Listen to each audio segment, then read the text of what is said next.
Hi hello ನಮಸ್ಕಾರ ಎಲ್ರಿಗೂ. ಎಲ್ಲ ಹೇಗಿದ್ದೀರಾ? ಚೆನ್ನಾಗಿದ್ದೀರಾ? ಶುಭೋದಯ. ನಾನು ಶಿಲ್ಪ.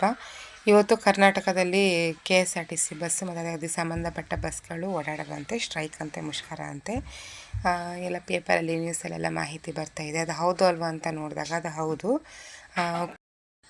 ಇದರಿಂದ ಜಾಬಿಗೆ ಹೋಗೋರಿಗೆ, ಸ್ಕೂಲು ಕಾಲೇಜುಗಳಿಗೆ ರಜೆ ಇದೆಯಾ, ಗೌರ್ಮೆಂಟ್ ಜಾಬಲ್ಲಿ ಹೋಗೋರಿಗೆಲ್ಲ ರಜೆ ಇದೆಯಾ ಅಂತೇಳಿದರೆ ಇಲ್ಲ, ರಜೆ ಇಲ್ಲ. ಪ್ರೈವೇಟ್ ಬಸ್ಗಳು ಬಿಡ್ತಾರಂತೆ. ಹಾಗಾಗಿ ಆರಾಮಾಗಿ ಹೋಗ್ಬೋದಂತೆ, ಯಾವುದೇ ರೀತಿ ತೊಂದರೆ ಇರಲ್ವಂತೆ. ಏನಂತ ಹೇಳಿದರೆ, ಹೆಣ್ಮಕ್ಳಿಗೆ ಫ್ರೀ ಬಸ್ ಇರೋದ್ರಿಂದ ಈಗ KSRTC ಬಸ್ಸು ಓಡಾಡಲ್ಲ. ಆದ್ದರಿಂದ ನೀವು ದುಡ್ಡು ಇಟ್ಕೊಂಡು ಓಡಾಡಬೇಕಾಗತ್ತೆ. ಹಾಗೆ ಕೆಲವೊಂದು ಕಡೆ ರಾಜ್ಯದಲ್ಲಿ ಕರೆಂಟ್ ಇರಲ್ವಂತೆ.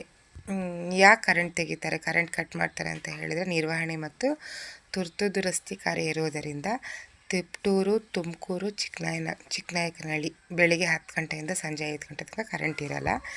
ಸೊ ಇದಾಗಿತ್ತು ಇವತ್ತಿನ ಅಪ್ಡೇಟ್. ಇದೇ ಥರ ವೀಡಿಯೋಸ್ಗಾಗಿ ಲೈಕ್ ಮಾಡಿ, ಶೇರ್ ಮಾಡಿ, ಸಬ್ಸ್ಕ್ರೈಬ್ ಮಾಡಿ. ಓಕೆ, ನೆಕ್ಸ್ಟ್ ವೀಡಿಯೋದಲ್ಲಿ ಭೇಟಿಯಾಗೋಣ.